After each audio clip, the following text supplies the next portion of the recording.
What's up, everyone, and welcome back to another episode of the Sports Planet podcast. We're joined by Daniel Tanious once again for episode 13. How you doing today?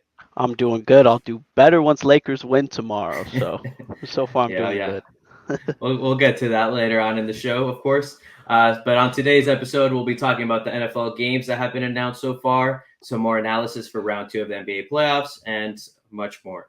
So, like I said, first, we'll be starting with the NFL schedule release. It'll be released later today, day of recording. We're recording on Thursday, May 11th. So it'll be released later at 5 p.m. Pacific Standard Time today. But so by the time the episode releases, the actual NFL schedule will be released by then. But so let's see. So therefore, we'll just be going over some of the key games that have been released so far. So obviously, of course, Eagle fan. I'm going to start off with my Eagles. The Eagles have announced 3 games so far.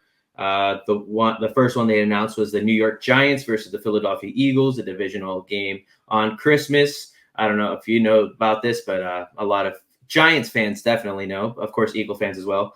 Boston Scott, the Giant Killer. It looks like he'll have a great Christmas because we're playing the Giants that day, and everybody's in the comments is saying, put Boston Scott anytime touchdown right now. So that's going to be a sad day for Giant fans on the 25th. And then also in December, we have the Eagles hosting the San Francisco 49ers. Hopefully they have a quarterback by then because I don't want to hear any excuses after we beat them again. And then the rematch of this past season's Super Bowl, the rematch everyone's looking forward to. The Eagles will visit the Chiefs in Kansas City on Monday Night Football, November 20th. And that's one of the ones I'm looking forward to. And a couple of other games. Speaking of the Chiefs, we got Cincinnati going to Kansas City week 17 on Sunday, December 31st. So one of those teams is going to end the year with an L. And then we also have the start of the Aaron Rodgers era in New York. The New York Jets will host the Buffalo Bills on Monday Night Football week 1. And then speaking of the 49ers earlier, they'll be hosting the Dallas Cowboys week 5. And that's some of the games that have been announced so far. They also announced 5 international games for 2023. We have the Jaguars at the Falcons in London. We have the Bills at Jacksonville Jaguars in London. We have the Tennessee Titans versus the Baltimore Ravens in London as well.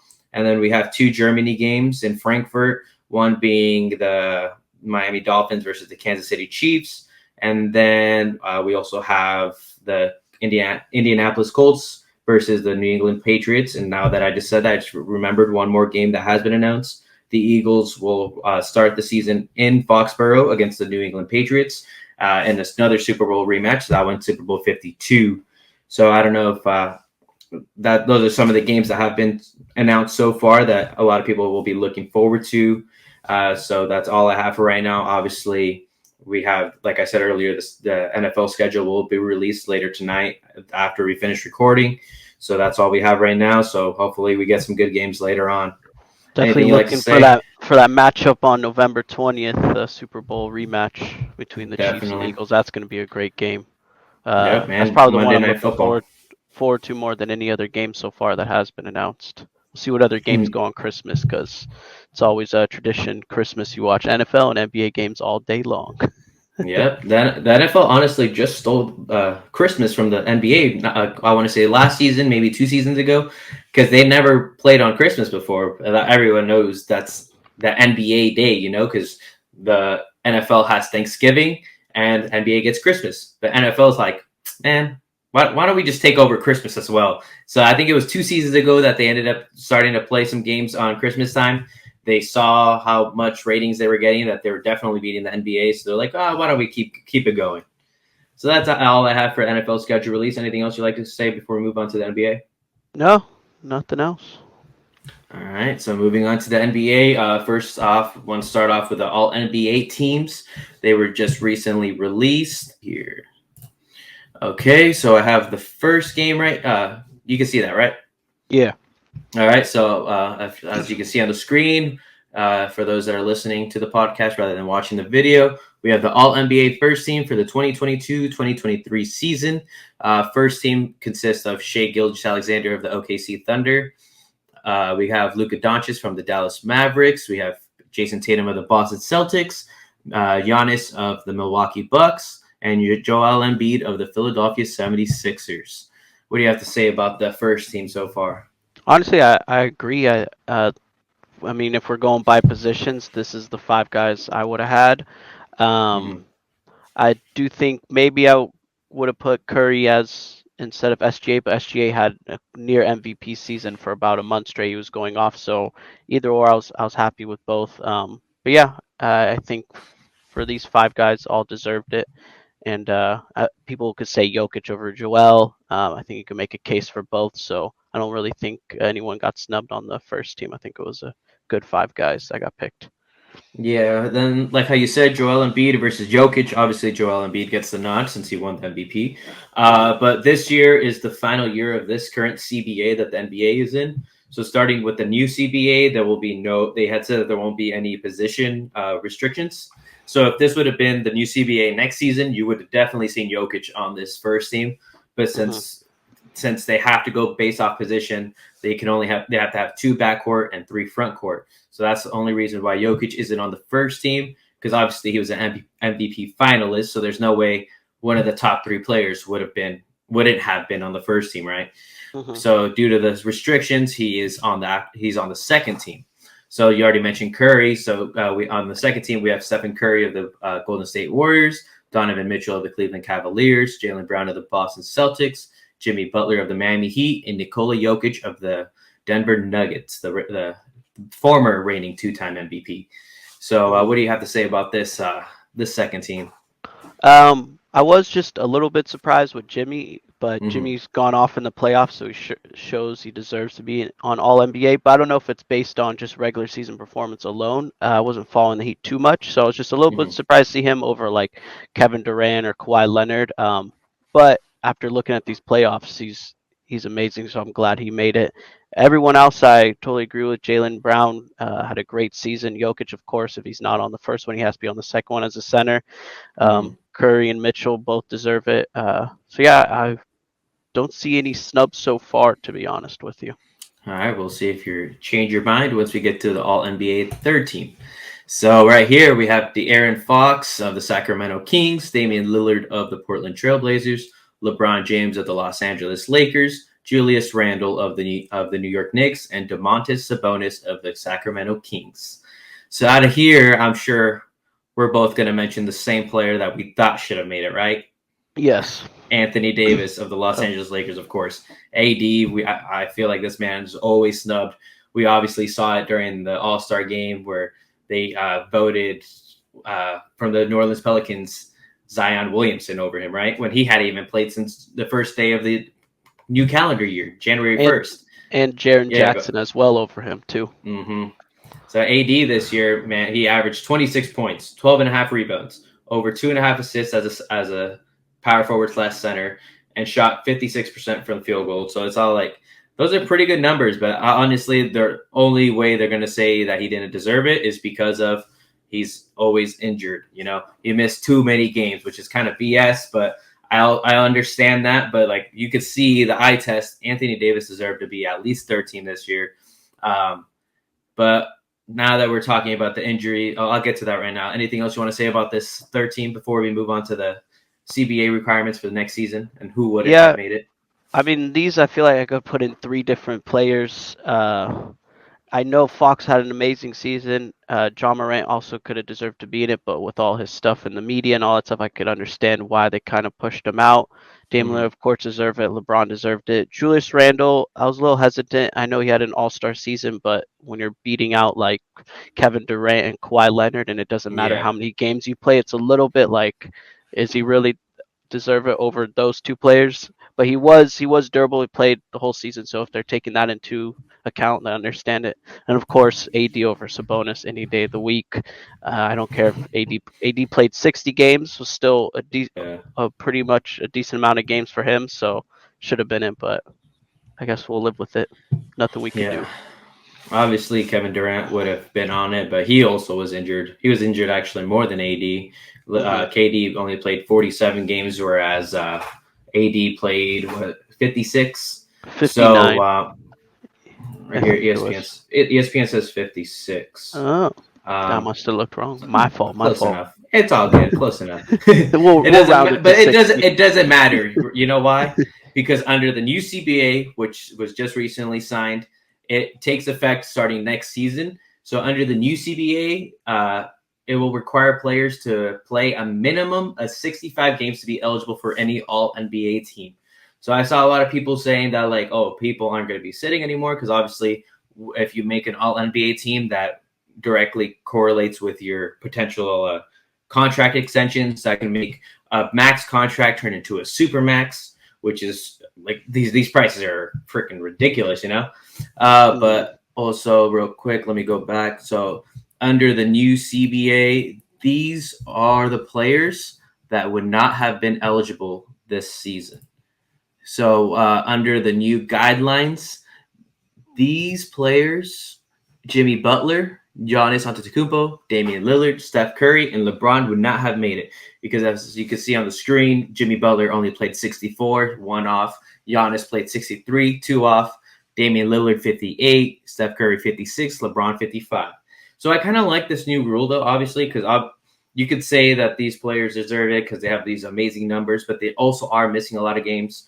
I just feel like Anthony Davis is the only one that gets criticized for missing games. So that's the only reason I say he deserved to be on there because all the other players never get called street clothes or any of that, right? But I'm okay with the 65 game minimum because you should be playing the majority of the games to be able to be considered one of the best this season, right? Because you Mm-hmm. could play, let's just say, half the season, you can go off, but it doesn't matter because your numbers are skewed because they're divided by 40-ish games rather than 80-ish, you know? So I don't have any problem with that. What do you got to say about this? Real quick, so I apologize. It actually is 56. I was just listening to Drake earlier, so I turned the six upside down and made it a nine now. So that's Turn why the I thought six it up. was 59. But I like the 65 game minimum. It gives people more of an incentive to play because I mean obviously if they Mm-hmm. make all NBA teams they get bigger contracts. I will say I felt like they would have if it was better if they maybe did it like if you want all NBA first team you have to play 70, second team Yeah. 65 and third team 60. I felt like that could have been a good balance, but if they wanted to make it one solid number 65, I think that's a good idea as well. So, I'm not mad at All it. right. But I feel like they could adjust it a little bit maybe in the future, but Mm-hmm. that's about it.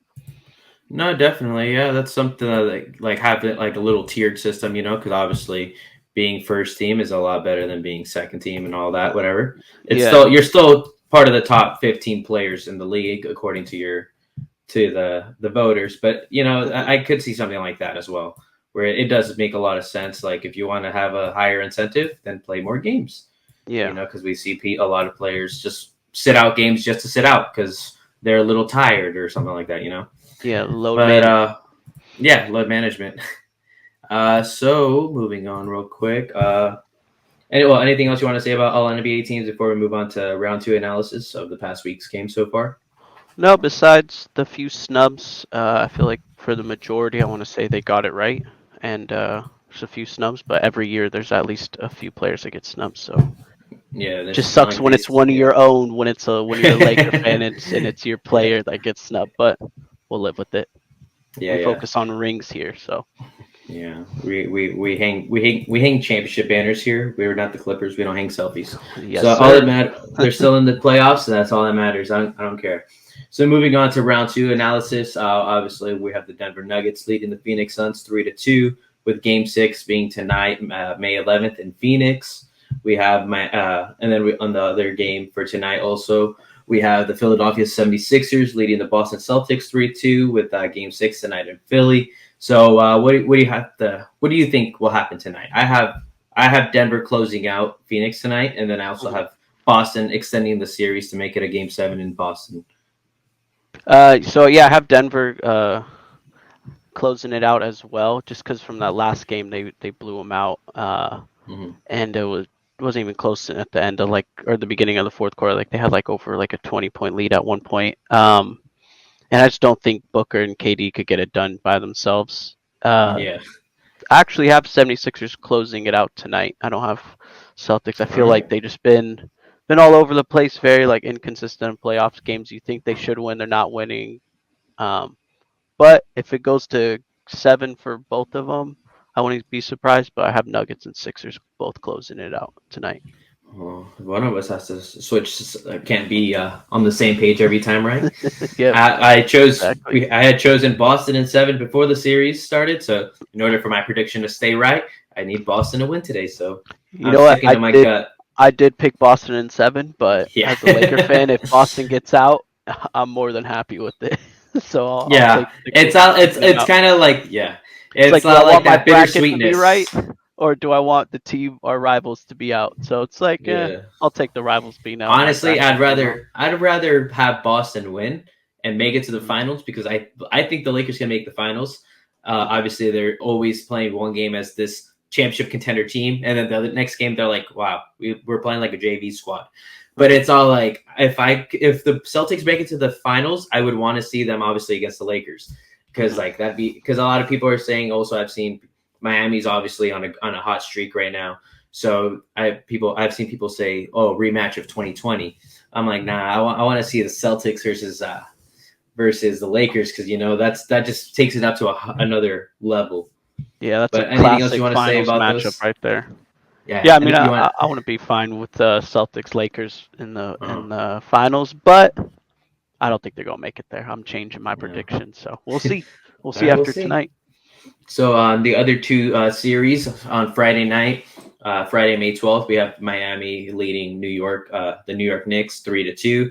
Game 6 will be on Friday in Miami, like I just said, and then we also have the Lakers leading the Golden State Warriors 3-2.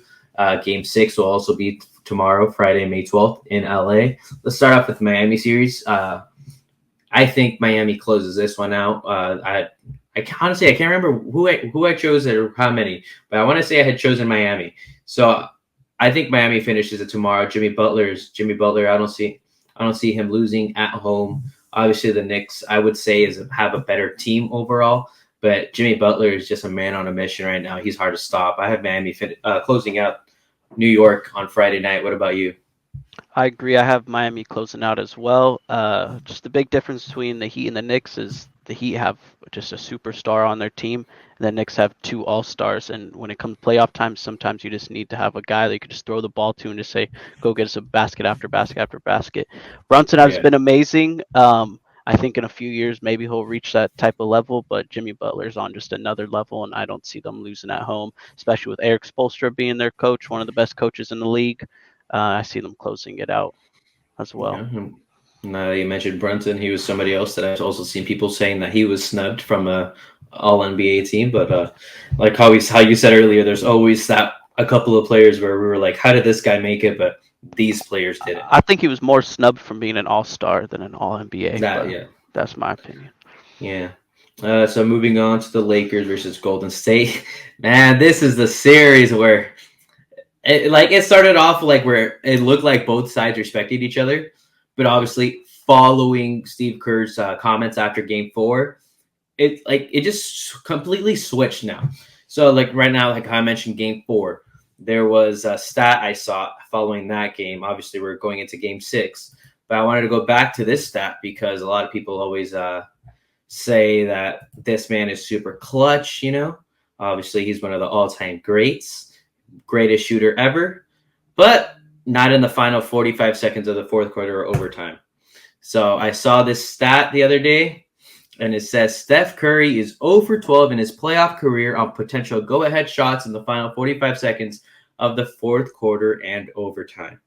So this man, like obviously, we saw at the very end of the game, AD locked him down. He missed 2 times in a row, and it was just crazy when I saw the stat because obviously we all think of Curry as the greatest shooter of all time, right? And you just see that this man. I was telling my cousin the other day, there's no such thing as a bad shot for Curry because if he can get it up, he has more than enough chance to knock it down, right? Hmm. So I don't know. Like, were you surprised with this stat?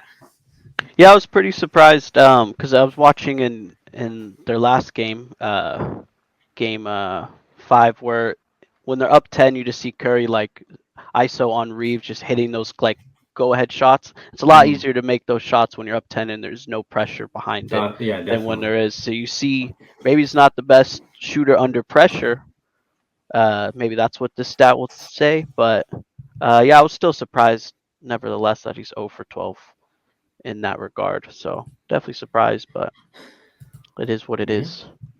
It is what it is. But yeah, man. So like how we were talking about earlier, like how I just mentioned, Steve Kerr was saying that the Lakers have been selling their flops. Let me just play that really quick. This man is saying that the Lakers flop a lot, but he acts like his own team doesn't. So let me play this real quick, and then I'll show you evidence that the Warriors also flop. So what do you tell a team in that situation? Do you encourage them to sell harder tomorrow, or how do you learn from that and apply it to tomorrow's game? It's you don't. I think to me, what I've learned coaching in FIBA has a great rule. There's a flop rule, and if a referee deems that a player is flopped, they just call it a technical foul, and it's pretty penalizing. And so the flopping has basically been eliminated from FIBA, and we have the ability to do the same thing in the NBA if we want. I think we should address it because the players are so smart, and the entire regular season is about gamesmanship and trying to fool the refs, and this is how it's been for a while, and it's up to us as a league. Do we want to fix this? Because if not, we'll just get the Chris Paul swipe through at half court when you're in the bonus, and for some reason we're shooting 2 free throws at a critical time of a playoff game when nothing has happened and nobody's gained an advantage. So these are all things that my personal plea to the NBA. I think we can do better in terms of cleaning up the flopping. In the meantime, I give the Lakers credit for the plays that they've been able to sell. Wow. Wow. Wow. Wow. This is some this sounds like some crybaby behavior, sore loser behavior. He's saying, "Oh, the Lakers are over here selling this pretty well, right?" But then again, you have over here. But what about this play? The one I mentioned earlier about AD locking up Chris Paul. Chris Paul, sorry, you just said Chris Paul in the video. Stephen Curry. So look at this play, right? This is towards the end of the game. One of the part of that stat that I just showed, and then just watch Curry's right leg. Okay, just watch it. He's over here trying to get AD to bite, and look at the right leg. He's throwing his leg out, trying to get a foul. Obviously, that's not a flop, right? But that's part of like this would have been called a foul on AD when you have Curry over here trying to like kick his leg out and foul AD. But that's why it's happened so much. Curry's always flopping on those contested 3-point attempts. I'm surprised he didn't throw himself on this one because he's always trying to get a call. And Steve Kerr has the audacity to be like, "Oh yeah, the Lakers are selling their calls." But this should have been a offensive foul call because that could have been dangerous. AD could have tripped, landed on his knee or something, So that was dangerous. And then I also have this other play right here where he wants to talk about flopping, right? And then look at Wiggins right here. He's defending LeBron, and look at LeBron's arm. It's down lower on Wiggins's, let's just say his hip, right? And then look at Wiggins's reaction to this. Okay, slow. It's going slow-mo, so it's not lagging. Look at this. Why is Wiggins throwing his head back? LeBron's arm is not anywhere around there. Look at him. He's acting like he just got slapped in the face. Steve Kerr, head coach of the Golden State Warriors, wants to say that we're selling the calls. It's like I'm not like obviously that wasn't called right here, right?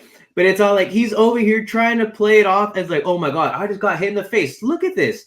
LeBron's arm is nowhere near his face. It's down at his hand, and he's over here throwing his head back. Like, are you serious? Come on. Like, what do you have to say about all this Steve Kerr talking about flopping and then his players over here trying to put on a little Oscar-worthy show as well? Well, we all know it's weird coming from the team that is the illegal screen and moving screen merchants of the league Yeah. that has built their dynasty off that and shooting. So, it's a little bit naive to say. I do agree on some parts that players flop, and I've said this a while ago that adding a technical foul if someone flops would be a good thing. But then Curry would been teed almost every game because he flops after every single three. He even got an and one on Dennis Schroeder. Forgot what game. I think it was game 4 or 5. He just shoots it and throws his hands and legs forward into Dennis Schroeder, falls on the floor, gets a 4-point play. He does it almost every time he takes a three. He's flopping to try to get a call. Clay even Mm-hmm. does it every now and then as well. You see Jordan Poole do it as well, that these players are trying to sell calls. So for him to say it, like, yeah, Schroeder may have sold a call here, or Reeves done it once or twice. But the matter of the fact is, they're still getting fouled. They're just exaggerating the foul a little Of bit. I course, feel yeah. like the difference with Curry and them is they're not even getting fouled, and they're trying to move their body into the other player to get a call, which I think is just even worse. So Mm-hmm. um, yeah, it's just funny coming from the team that does the same exact thing, maybe does it even worse on occasions, you could say, if I'm not trying to be biased. And but yeah, I just think it's funny at the end of the day, and it's just making up excuses. And it's funny, him complaining seems like it worked in Game 5 because we got hit in the face Definitely. 3 times. We had the same amount of free throws, and we're driving to the paint. LeBron's getting hit, AD's getting hit, and they're just not calling it now. That's Mm-hmm. when you feel like complaining in the media about something that's not true pushes a false narrative to the refs, and then they kind of change how they ref the game. And then Yeah. yeah, so you saw that in Game 5, so it looks like his complaining worked. Yeah, it's crazy because it's all like he wants to complain about the free throw disparity, right? And he's trying to blame that on them flopping. It's like the Lakers live in the paint, the Warriors live on the 3-point line. How do you expect to get a fucking foul call every single 3-point shot? But whereas we're in the paint getting hacked, we saw yesterday LeBron James go up like on Curry, Draymond Green, and I can't remember who the third player was. But at the end, LeBron goes up for a layup under the basket, and Draymond just like jumping on his back. It's like, how is that not a foul? Like, and then we see Draymond getting in other people's faces, and then he gets in the refs' faces, and there's no technical foul. It's all like, so we're just gonna give Draymond like a longer leash, Like if it was a different player, it's all like, oh no, they're gonna keep him on a tight leash. They're gonna give him a T right away, try to keep the game in check. But it's all like, it's just Draymond. We'll let it go. And then we also saw who was it? Kevin Looney elbows Anthony Davis. He's gone for the rest of the game. No call, and it's all like, oh no, but yeah, you guys flop a lot. So I'm gonna say this so that the refs can give us more calls. And it's all like, Adam Silver, we saw the script. You are trying to make it to a Game 6. You probably wanted to go to Game 7, but guess what, buddy? Lakers ain't gonna let that happen. AD is gonna play Friday night, and the Lakers will close it out. Yes, sir. They better use this as fuel to fucking go out. Mm-hmm. So real quick before we move on, last thing I have to say about this, obviously LeBron James had something to say about responding to Steve Kerr's flopping thing. Well, before I get to LeBron, obviously I'm sure a lot of people saw a top player from the Lakers, anonymous, reported by Chris B. Haynes. Said this was the Lakers players' response to Steve Kerr's claim of flopping. So this was before Game 5. And quote unquote, quote, let them bitch and complain. It shows weakness and frustration. I love it. I don't know if it was AD, D'Lo, maybe Austin Reeves. Who knows who it was? But, it just shows, like how I was saying earlier, like they're just being sore losers and they're trying to say that we're flopping to get calls and all that. So, and then obviously LeBron responded to that saying they don't work on flopping, this and that, whatever. And then JaMychal Green, of all people, decides to respond, right? And this is him on Instagram, his story. It's all like, I don't know if you could see it, but he put a big cap on LeBron's quote in terms of not flopping. And it's all like, bro, are you serious? Out of everyone to talk, you're the one that's talking? It's all like, come on. It reminded me of that Drake, since you're speaking of it right now. You said it earlier, I mean. Reminded me of that Drake lyric where it's like bench players talking like starters. I hate it. It's all like, what do you have to think of? What do you have to say about JaMychal Green calling cap? It's just funny. He's just one thing I remember LeBron said is that he doesn't go on social media, or tells people to not go on social media during Mm-hmm. the the playoffs, and you can Mhm. see why, because it's all just trying to get distractions in people's head. And I Definitely. think Green is more distracted being on social media than working on his game and trying to provide something else. He's had one good game for him out of 5 games, so you should worry about how he's helping his team instead of talking crap on Instagram about flopping when your team flops just as much or maybe even more. So find it funny, and I hope that people that if they do see it, whoever is on social media on Laker team, I bet you not all of them listen to LeBron to not go on it. So if they see it, use it as fuel, and they come out and just wipe the floor with them in Game 6. I just hope so, because now it's like started off good, and now they're just talking all this shit towards like the end of these games when the series is coming to an end. So use it Yeah. as fuel. That's what I say. Yeah, man. So that's all I have to say about this series, aside from Lakers in 6. Anything else you got to say before moving on? Lakers in 6. I'm gonna get the You're dub like, tomorrow. same thing, same thing. Same All thing. right, real quick before we move close out, I just wanted to show this. Colin Cowherd. Obviously, this man has a lot of crazy takes. So this is what he had to say about a potential trade for that the Warriors and Celtics should make. I asked you before the show. You said you hadn't heard it, but here it is. So Colin Cowherd thinks the Warriors should trade Jordan Poole for Jaylen Brown. The Warriors would receive Jaylen Brown and Malcolm Brogdon. Okay, and he's saying the Celtics would receive Jordan Poole and Andrew Wiggins. And who? In what world would the Celtics make this trade? Obviously, the Warriors would say yes, yes, yes right away. You get rid of Jordan Poole, you get him away from Draymond Green, that whole fiasco, and on top of that, you get the reigning 6th man of the year, Malcolm Brogdon, and a potential superstar. He's a star right now, but he's on the verge of getting superstar potential, Jaylen Brown. Why? Like, what is Colin Cowherd smoking? I feel like obviously a lot of this is for ratings, and if that was the case, he got it because this is everybody's clowning him for this, but it doesn't matter because, like that saying says, there's no such thing as bad publicity. What do you have to think about this potential trade? Honestly, a horrible trade for the Celtics. It's like trading for a lesser version of Brown and a lesser version of Brogdon for players that are Exactly. worse with no other compensation. Like if you did like Wiggins and Poole for Brown and maybe a few picks just for Brown, I could maybe Yeah, like exactly. maybe You'd be have at to throw least picks in there. reasonable. Yeah. Yeah, a little bit reasonable, but just two players that right now you could have Brogdon, who seems to be a better player than Poole, obviously, and then you have Brown, who's obviously a better player than Wiggins. You're going to trade Mm-hmm. it for 2 lesser players? In Yeah, what world does that exactly. ever make It's sense straight up and all that. for a No team? way. I don't know if you can see this. Let me see if I can expand it. First comment on it said, "Stop reading at Colin Cowherd." It's like it's true. It's all like once he said, once you All saw for that, it's like rating. there's no way. Yeah, definitely. That's all. That's all I have right now. Real quick before we wrap up, anything else you want to say before we move on to a new segment? No, I'm ready for the new segment. Let's get it. All right, we got 2 new segments we're introducing this week. First one's called "Things You Love to See." So we each chose something that we thought was wholesome, wholesome, feel good. So let me bring this up real quick. So for those that don't know, obviously there was a shooting at Michigan State earlier in February of this year, and James Harden got close with one of the shooting survivors, one of the students, and he had made a promise to him saying that once he was better, not only did he offer to pay for his medical expenses and all that, kudos to James Harden for that as well, but he also made a promise saying that he would give him tickets to attend a Philly game. So for Game 4, Michigan State shooting survivor John Howe attended it, and of course that was the game that James Harden hit the game-winning 3.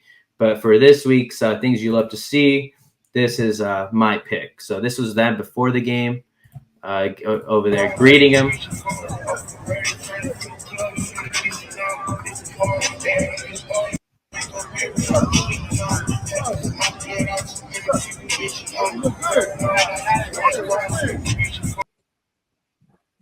So that was before the game, obviously, and then I also have right here real quick Sorry, excuse me, slowly. So this is James Harden. This is James Harden after the game, bringing him down courtside again because he had him in the suite during the game. He brings him down courtside and he's signing his shoes for him.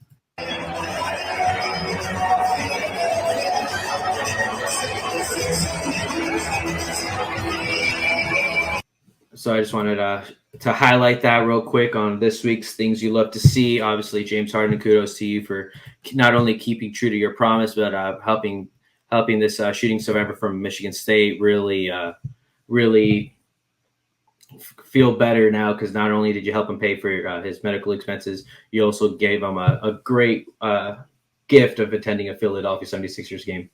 So what do you have for your Things You Love to See this week? I have feel better now because not only did you help him pay for his medical expenses, you also gave him a great gift of attending a Philadelphia 76ers game. So what do you have for your Things You Love to See this week? I have, obviously it's not as feel good as that, but it made me feel good. Lonnie Walker Game 4, his fourth quarter performance is my feel good moment of the week. So we'll see. These are his highlights. All of them are going to be from the fourth quarter because that's where he went off for 15 points, all in the fourth, and everyone calls it the Lonnie Walker game because without him, we don't get this dub. And how perfectly it really helps our offense with our pace. Thank you, Coach. Thank you. Thanks to Darvin Ham. Lonnie Walker gets up the first shot of the fourth, and number 4 drills a 3 for LA. Garbage time minutes in game 2, and Darvin Ham went back to him for 20. Walker the fourth. 13 in the quarter. Klay Thompson misses again. 86% on the season goes to the line. But it's Stephen Curry. He's made a lot of those in his career. Lonnie Walker, 15 fourth quarter points. So he scores all 15 of his points in the fourth quarter. And it's how perfectly was it that Lonnie Walker the fourth had his best game in Game 4. Yes, sir. So, and then another quick segment we'll like to introduce this week, fails of the week. So for my fail of the week, I have the Oakland A's announcer. For those that don't know, they were in Kansas City, and obviously back then there was the Negroes League, and this announcer wanted to say that, but he said something else. So I'll let you guys see what he said. You might know what he said right now. We had a phenomenal day today. League Museum and Arthur Bryant's Barbecue. Jesus. Yeah, he said that on a live broadcast. Crazy how the other guy doesn't even bat an eye either. Yeah, that guy didn't bat an eye either. I had seen something saying that people were taking his silence as something wrong, whatever. I'm not going to get into that guy. He didn't bat an eye, obviously, like you said. Yeah, it's just crazy. But obviously, the A's suspended him indefinitely after using that racial slur. He apologized later during the game because he finally realized, or maybe someone told him, "Did you see what you said? Or do you even know what you said?" So that was my fail of the week. That I still can't believe he did that, whatever. But what's your fail of the week this week? So my fail of the week is Shaq and Chuck talking basically trash about AD's injury and kind of making fun of him going away in a wheelchair after getting a head injury. Yeah, that is my fail of the week. I understand that they always joke about AD being injured, but when it comes to a head injury like this, making fun of him for leaving in a wheelchair is it's crazy. Just so for those that haven't seen it yet, here's the video. Woozy trying to get off the floor, and we will see what his status is for Game 6 of this series. Kenny? Yeah, well, I wasn't expecting, honestly, I wasn't Game 5, 6, whatever it is, the Lakers to win tonight, because both teams, Lakers and Golden State, they've been inconsistent all year. They haven't been able to string together games that you go, this is a game they should win. This is how they should get it done. So, Game 6, These guys, man. I know what they're laughing laughing about. I think I do too, but what are you laughing about? You know what they're laughing. I'm laughing at Chuck. I know what they're laughing at. You understand? Shaq is over there crumbling up paper. That's why I was laughing. That's not what I'm going. I'm laughing at Chuck. Come on, tell the truth. They understand. Come on, man. Stop it, man. Stop it. Ernie, don't let us go there. 'Cause if we go there, it'll never stop. It'll never stop. Ernie, we need to go to that next game quickly. No, we don't. Oh, man.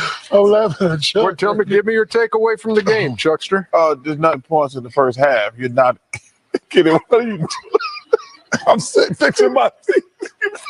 I'm fixing my seat. What is kidding doing? I'm fixing my seat. What? I did not do that. Fixing your seat. I did not do that. Fixing my seat. Man, guys, come on now. Hey, come on, man. I'm just saying, nothing surprised me. They gave up 7 points in the first half. They were playing this game like, okay, we can win it. But obviously, you can tell by. So yeah, that's Chuck and Shaq laughing at Anthony Davis because he left in a wheelchair after having a head injury where he got elbowed, like I mentioned earlier. So I don't know, man. What do you have to say about that before we take off? As we all know, Chuck is the biggest Laker hater. So definitely. Coming from there, I'm not surprised since he's the one who gave AD the day-to-day or street clothes Davis nickname, even though he's played more games than Kevin Durant and Kawhi Leonard. He never says anything about them. So we all know Chuck is there for entertainment, hates the Lakers. Sad to see it, making fun of someone going away in a wheelchair or getting off in a wheelchair. So, like I said, use it as fuel, and I hope they close out Game 6. Just show everyone up, because everyone seems to be taking these random jabs at Lakers lately seems to be like almost no reason, just for clicks or entertainment, which are kind of unnecessary sometimes. So maybe I'm biased because I'm a Laker fan, but it seems unnecessary. Yeah. I mean, it's going to sound like we're biased because obviously we're Laker fans, but it's like I feel like what makes it worse is the head injury, where we saw him walking off all woozy and everything, and they're over here laughing because he left in a wheelchair when obviously if you're watching the game, you could see that he could barely stand up on his own, whatever. Luckily, he avoided concussion protocols and all that, so he should be back for Game 6. But what makes it worse is Shaq, a Laker great big man, he's over here making fun of him.